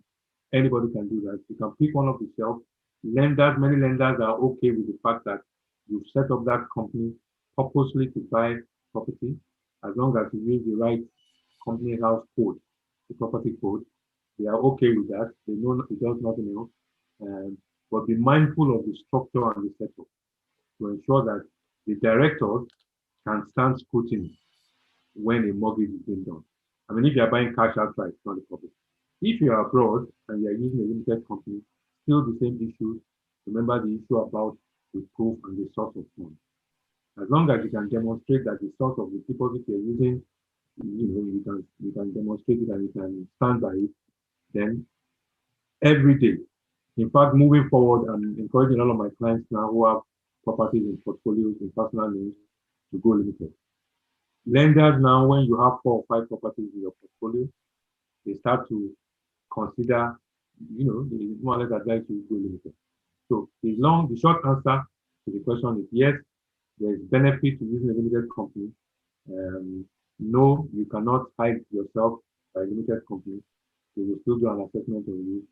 And 3, be mindful of that structure to ensure that it fits the lender's requirements of the directors and the shareholders. I don't know if that addresses the concern of the business. Thank you. Thank you, sir. Mr. Maiwa, do you have any addition to that point at all? Mr. Keju have almost summarized everything. Limited company is key if you are going to do this as a big business, or else you shoot yourself on the foot. If you are going to be sophisticated investors, you are not just buying 2-3 properties, you want to scale up, because the mortgage relief that we used to enjoy prior to George Osborne giving us a bombshell, that was one of the bombshell he left for us. The only way, you see, you need to understand the way the rich thinks. the rich always portray that they are helping the poor. But the truth is the rich, you can't control the rich. They always create a vehicle that will solve whatever problem. So when the poor are shouting, oh, the rich are just making money, they will do something. And that's what they've done in that limited structure for property. The opportunity is still there for the so-called property investors. And they gave us almost 4 years to re-strategize. But to the people out there, oh yes, now they are doing this to the rich people. But cooperation on its own is for you to even control. Own nothing but control all. So if you really, really want to build wealth massively, own nothing, control all. That's what that purpose vehicle SPV is doing for you as a property investor. And if you are here, if you have more than 5 property already and you've not restructured yourself, from this year moving forward, the tax burden will be huge on you, you know. But consult an accountant, not just an accountant, a tax consultant who can really tell you which structure pays you. Is it good for you to be where you are or this? Because there's always different structure that will be good for you, but it's the way to go really. If you are going to do this big time, then property limited liability company is the way to go for you. That would be my contribution. Thank you. Thank you very much, sir. I'm still getting a lot of questions here. Let me just reiterate. The NBBF is open for membership. So if you're not yet a member of the Nigerian British Business Forum, we do ask you to go to nbbf.co.uk in order for you to join as a member, and you will get some benefits. Some of the benefits include access to some of the seminars, as well as the presentations of the speakers to understand and get mentoring, close one-to-one mentoring sessions with some of the speakers and across the entrepreneurship ecosystem. So we do ask you, please go to the website, nbbf.co.uk. More benefits are written on the website so you can see that. Also, for those who have asked, because a couple of people have asked, can they get access to the presentation? Please send an email to info@nbbf.co.uk, and we'll look to respond to you with a presentation if that's okay with the speakers to share their presentation as well. So thank you for those questions so far. So I've got 2 other questions here. First one is, what are the possibilities and prospects of multiple units developments by foreigners in the UK? Perhaps I'll have that thrown to Mr. Adeyinka first, and then we'll come to Mr. Mayowa as well to respond to that. So what are the possibilities? First of all, is it possible for a UK foreigner to go into multiple developments? And what are the prospects? What's the market looking like at the moment for developments? Yeah, that's a very good one. That is where we are supposed to be going into, which I shared in my last interview on this platform, in terms of Nigerians coming together and coming into the development of, like block of flats, just like everybody else is doing right now. This is where we are supposed to be. And if we can have a group, a number of people coming together to do that, for us as estate agents, is to locate the land, either the site or whatever, wherever we know that there's a possibility of building such will happen, and we have people that are ready to invest in it. That will be a very good, step moving forward, especially for those people that are property investors abroad, especially in Nigeria, who really wants to come, to this country. This is a very good opportunity. There are shortage of housing in this country, and they're encouraging such venture. So it's a good deal. Thank you, sir. Mr. Mayowa, I'm not sure if you're still around, sir. Yes, sorry. Property development. Yes, sir. Pardon? Development, sir. Can you hear me? Yes. Any economy will appreciate money coming into the economy. As long as you are doing a legitimate business, development is business, money doesn't have color. If you can prove your source of income, why not? And like Uncle have said, that is the game we should be playing. Yeah, one chase 1,000, two put 10,000 to flights. And this is what the Asians are doing. The Asians, the Jews, they come together, they team up. But if you have your money, the opportunities is there. Land, even commercial to resi. Because one of the biggest thing now happening is after COVID now, a lot of commercial spaces are repurposes. They need to repurpose it because before people think they need all these big floors, some of the big banks are now thinking people can work from home. And what's going to happen, those commercial spaces needs to be converted to residential. So you can easily buy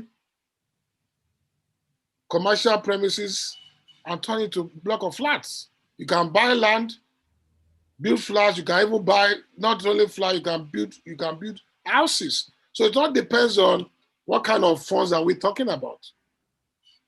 And if you can go solo, you can synergize. We can all synergize. Can you imagine everybody on this call today? If everybody put 50K down and we're 51, you do the math. 50,000 pounds, that's 2.5 million. What is Barrett Homes doing? What is Fairview Homes doing? You know, in fact, it's interesting that you said this. Currently, I'm working on creating a real estate investment trust.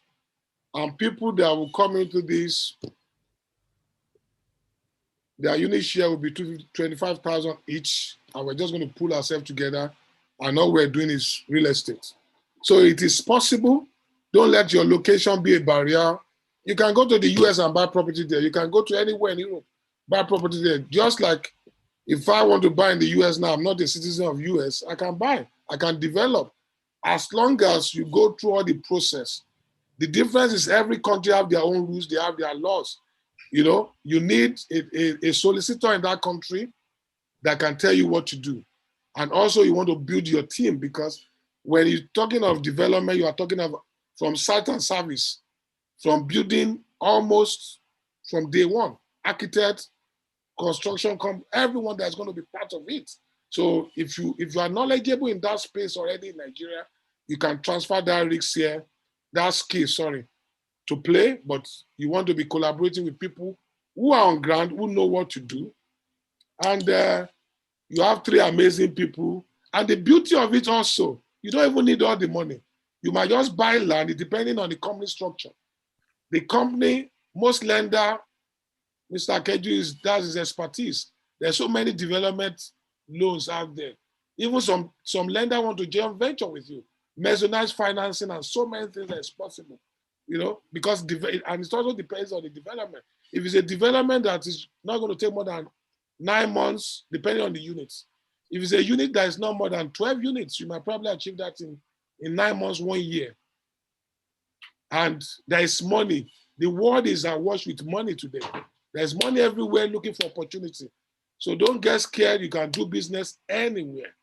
And I'm sure my 2 Egmonts here they'll be willing, including myself, to assist if the funds are there.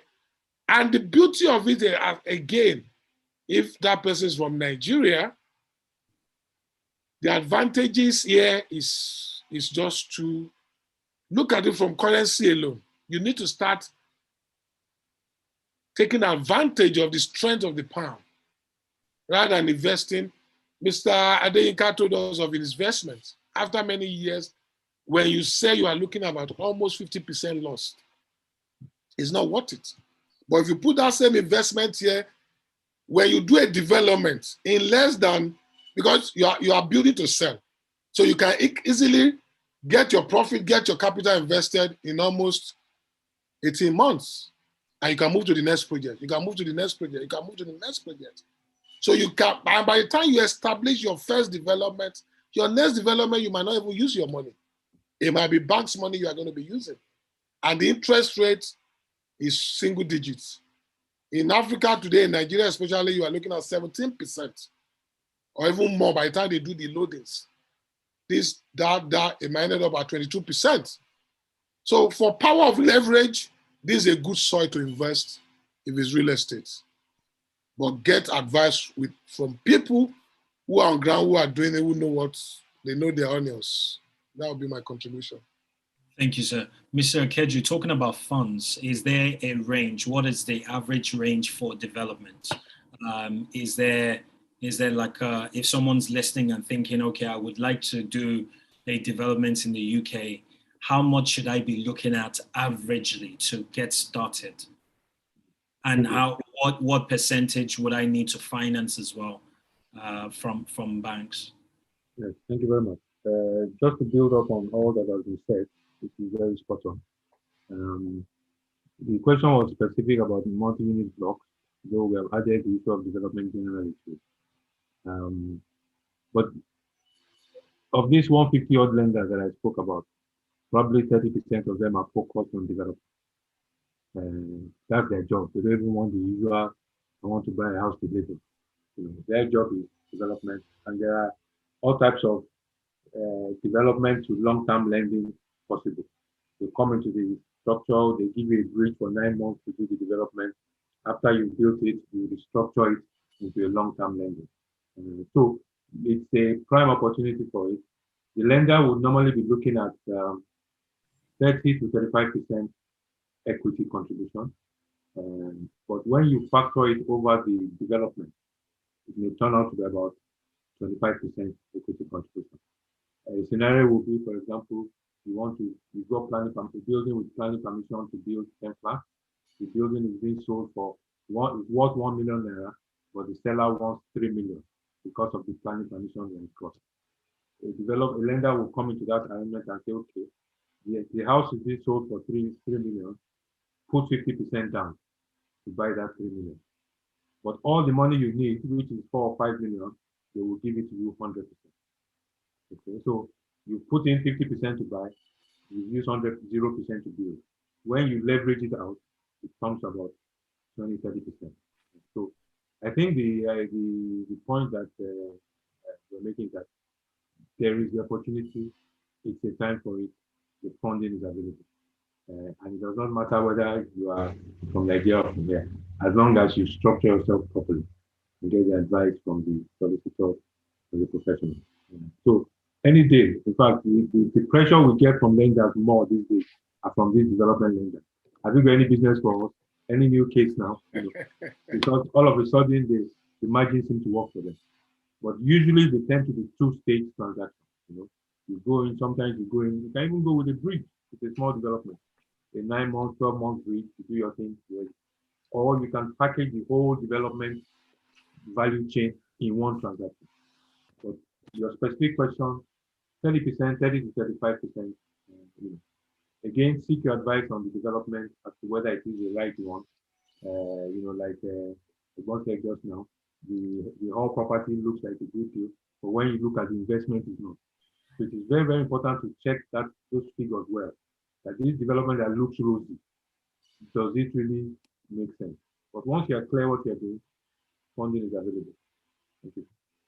Thank you very much, sir.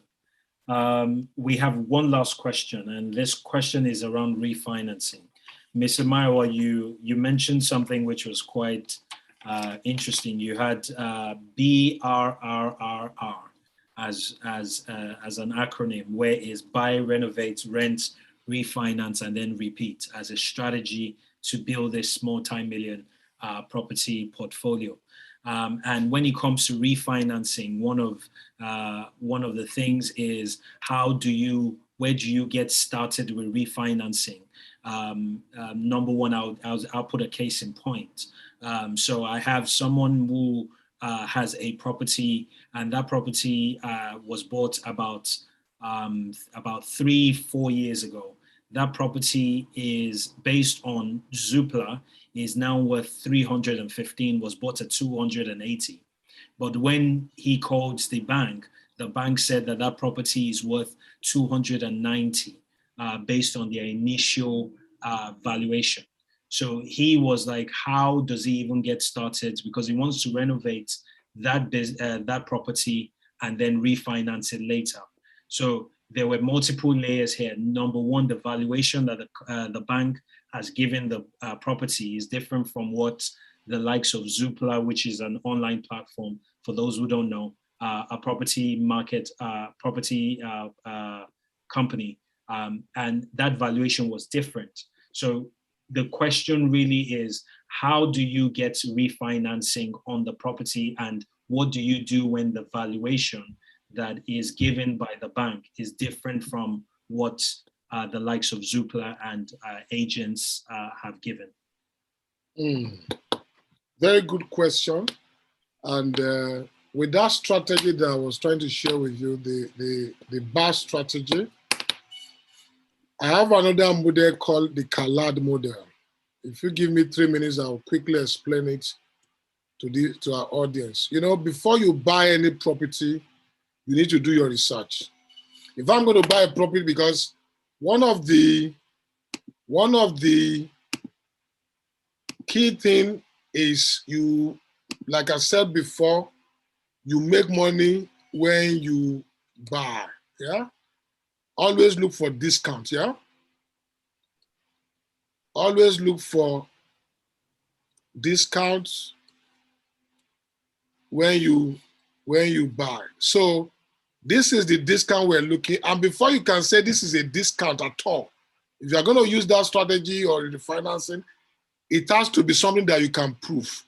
If my street is Ticket Groove, and I look at all the property in that neighborhood, maybe it's 400K for argument's sake, yeah? And I've been able to check 1, 2, 3, 4 property, and that's the average. So if I'm buying at 340, I don't need any valuer to convince me that that's not a deal.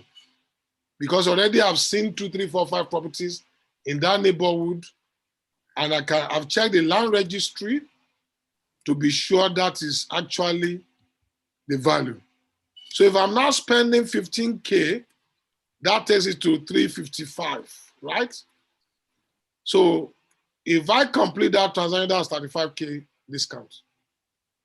But because if I do adding value to this property, top to bottom, that property might now worth more than what the other property in the market is going for.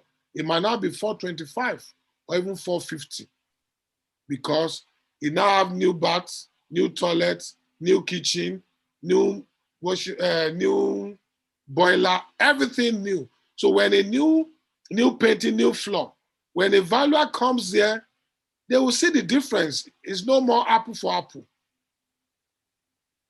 And in 6 months, when you now come to you call the valuer to come and revalue, it's not going to be the same value, because you've added value to it.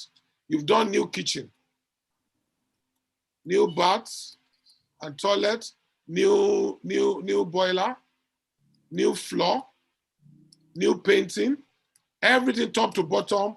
You've added value to this. So adding value is the key, is the major attraction to that strategy that you are talking about. The BRR, you are buying property that is smelling, that needs modernization. Sometimes you might even need to do new double glazing. So everything, you turn it to a brand new. The only difference is that the brick wall, you are not changing it. Sometimes you might even do a new extension. You might do lofts. You might turn a 3-bedroom property to a 4-bedroom or even 5-bedroom. So by the time you're adding that value, by the time you are refinancing, it's a no-brainer. So you don't use this strategy if you don't know from day one what value you want to be adding. It must be seen that you've added value. If I change By putting a new double glaze to a property, it might cost you 4,500 or 5 grand to put for a 3-bed house, putting a new double glaze. Putting a new kitchen might cost you maybe additional 6 grand. New bath, new toilet. By the time the valuer, when you were buying it, that valuer is coming back and see difference. So you are not just buying the house and say, okay, I've just bought it 6 months ago. I think there is addition to the value. No. You must have added value to it. And you can see that. So the advice would be, when you bought, take a picture of what it was and the new picture so they can see. Because the case study I gave you, they were asking, what did you do? In fact, the bank has to send 2 valuers. But what happened was when I bought at discount and I added value. So you are buying at discount, you're adding value, and you are leveraging. So it becomes a win-win. So for you to refinance in that short space of time, you must have added value to the property. Because if there's no value, the difference of value might just be 5,000 or 10,000. So great thing is buy at discount. The property that's worth 300,000, you bought it at 250 or 260, then add value to it. That would be the way for that strategy to work for you. Thank you very much. So the key is adding value. Adding value to it. Okay. That's the formula. I said, BRR, buy, refurbish. There must be something to do. If there's nothing to refurbish, or if you can't say the price, why would the lender gives you more than what the value of the property? They will only lend you because they can see maybe you've added conservatory, you've enlarged the kitchen, you've done new kitchen, the previous kitchen is tired, the bathroom, the floor, maybe it was carpet, you now put laminate floor, little basic things that might not cost you 10, 15 grand. And that's how, and most time, the valuer that value initially might be the one that come back. Because most of these valuers, they are regional as well. Especially if you are the likes of Collins valuer or countrywide surveyors, they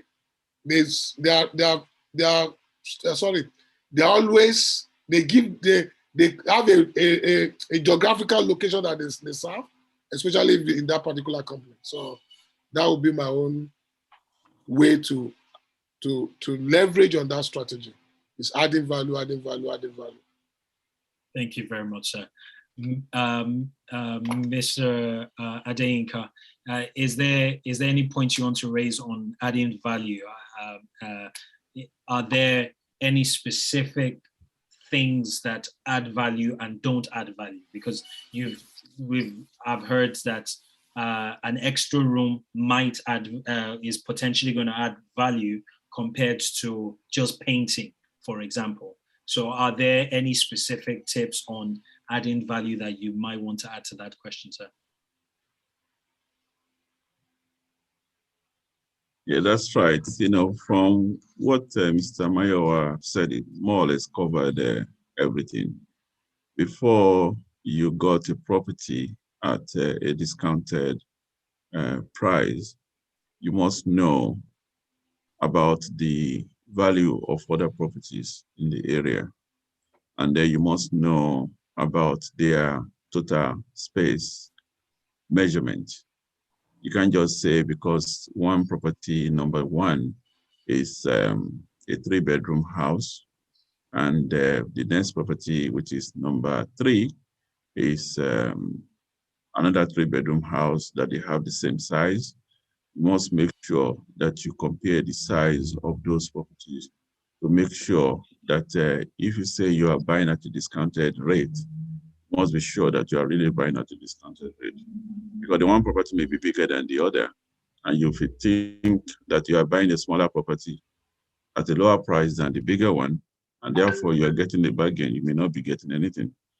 And also you have to look at the potential to improve the property in terms of extension, in terms of refurbishment, maybe in terms of rearranging the layout internally of the property.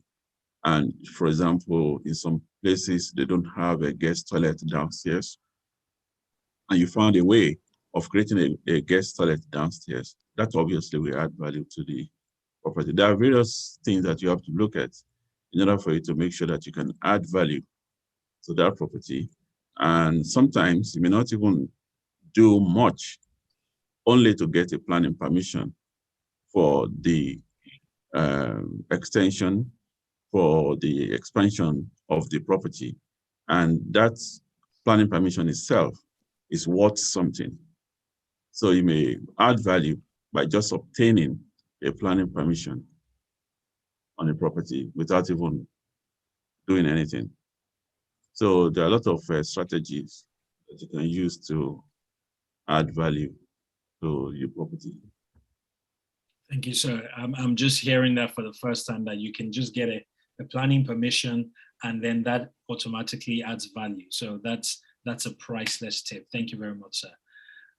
There's a last question that has come in the last couple of minutes, and I know that your times are precious, and it will be great to release everyone to enjoy the rest of their weekend with their families and loved ones. And I believe that this question will probably be as quick to answer. But before I ask that question, just for the knowledge of everyone in the room, we, as an organization, as a Nigerian British Business Forum, there's an ongoing project that is looking at the Nigerian British investment fund, which will be targeted at large projects, and we're working with the likes of Mr. Lance Kadri and other members of the group to put that together, because this conversation about investment fund is often raised even within the Nigerian, the young entrepreneurs, which I lead for the younger entrepreneurs. When we had our social just this week gone past at 805 restaurants, and we were talking, one of the questions that came out was around investment funds. So it's obvious that investment funds and getting access to capital is critical. And like Mr. Akedua said, the money is out there to be lent. However, we're also looking as an organization to have this investment fund vehicle for these larger projects. So please, to find out more, just email info@nbbf.co.uk or go to the website and sign up to be a member, and you'll get more information. So this last question here, I'll throw at Mr. Akedua. And the question is, can you refinance within 6 months if you did not buy the property outright? Yeah, thank you very much. Before I answer that question, I want to add to the question of valuation that was addressed before. The bottom line is this, and to the person who asked the question, it doesn't matter what you think the value is. The lender who is going to lend you the money is going to use his own valuation. So when you are going into that transaction, be very clear that whatever ideas you have in your mind as to the valuation would stand scrutiny. Because at the end of the day, the lender will send their own valuer, and it is what their valuer says they will use. So always bear that in mind. I've come across situations where borrowers will say, but I thought it was worth so much. At the end of the day, it is what the lender says that they will lend their money. To the question of the 6 months, it's a very interesting question. Lenders are quite jittery about it. And the short answer to it is that if you have borrowed money to buy a property, the lender would not want you to refinance it within 6 months. However, there are instances where if you can demonstrate to the lender that you have a legitimate reason for buying that property or why you have to move, they would consider it. I'm not sure, and I'm going to actually even look at it a bit. I'm not sure exactly why it is that it's so key to them that it's 6 months, but a lot of it has to do with property deals, under the carpet deals, things like that. Lenders want to be sure that there's a period of time that there's no underhand advantage being sought. There's not an undervalue transaction. So you go in, deliberately buy undervalue, and you want to exit out of it. So the truth of the matter is that unless, and again goes back to the objective, unless there's a reason why you must refinance in 6 months, then just wait the 6 months. We've got a couple of clients who have bought for cash, and they've gone to refinance, and they did that the other way around. Rather than borrowing and then taking extra cash later, they went and bought for cash, and then they could refinance in the 6 months. But even in those instances, we advise them to wait for 6 months. So my answer would be that unless there is a reason why you must refinance in 6 months, and for which you must have a legitimate reason, the lender 9 times out of 10 will say wait for the 6 months. I don't know. I mean, my other two colleagues will probably, I mean, they're probably selling houses within 6 months anyway on a weekly basis. So they'll probably have a view on this too. Can I add to that? Yes. You see, it's a very, very interesting thing, and a lot of property investors, especially those who add value, because if I get a mortgage now, I have the option of either having a mortgage with standard variable rates, as long as you are willing, as long as there is money to be made and you are ready to pay the penalty. You know, I can come to Mr. Akeju now, he's giving me a 2-year mortgage fixed. And the bank is saying, if you must leave us, because they don't want you to leave them, if you must leave us, in the first year, you are going to pay 5% of the total money they lend you. Second year, maybe it's 3%. As long as when you do all your maths, because if you are going to be, people do flippings. They buy property, they renovate it and sell. If you are going to be doing that, you need to factor all this into your maths to be sure there's still a profitable business for you. Yes, there are lenders, the likes of Adamo, the likes of Vida. There are a few lenders out there that they support property investors, and they know that property investor will not just buy and wait for 2 years. You can even buy a property, turn it to 2 flats and do 30 splits. You buy a house that you think it's got potential, you can turn to 2 flats and turn it to, and in 6 months or 1 year at most, but it all depends on you. Like Mr. Akeju will always say, what is the purpose? Day one, you must be clear of what you want to do. There's a property I'm buying right now, the offer is out. And what I want to do, because it's got land next to it, I'm going to build. So what I did was just 2-year fixed mortgage. In that process, because I have my funds, I can do my development. It's not affecting the existing structure. It's just that it might devalue that property, and the lender might say, give us our money. But what I'm going to do is to refinance, go to another lender. When you do mortgage or refinance, you need not to necessarily be with the same lender. You can go to another lender and say, this is it. And if they can see, because they can compare and they can see what you've done. If you've bought property at discounts, it's going to be there. If in that neighborhood is 300,000 and your mortgage is 260, and what he's saying is right, they might want to know why you just bought it 1 month ago, 2 months ago. What have you done to it? And that's why the issue of adding value, they can see that maybe it's obsolete. You've now added value to it. Sometimes the lender might ask you, they want to see proof of works that was done. And you give invoices to show that I did this, I did that, I did that. That has happened to me. That's why, and I do this a lot. That's why I can give you some of this. In fact, almost a lot of my property, this is the strategy I use, because I can easily, I can recycle funds. You know, you can easily recycle funds and move to the next project. And that property doesn't have your capital anymore. It's more like it's investment for free. It's giving you money forever because you've taken your money out, you move to the next project. Although sometimes you might still need to leave little money in that project. There might be a situation where you are not able to take all the money out, but it might be just 10,000, 15,000 left. If you are buying a property of 300,000 today to let, you are putting down almost 25%. That 25% with stamp duty and everything, you are looking at almost 80,000, 90,000 pounds investment.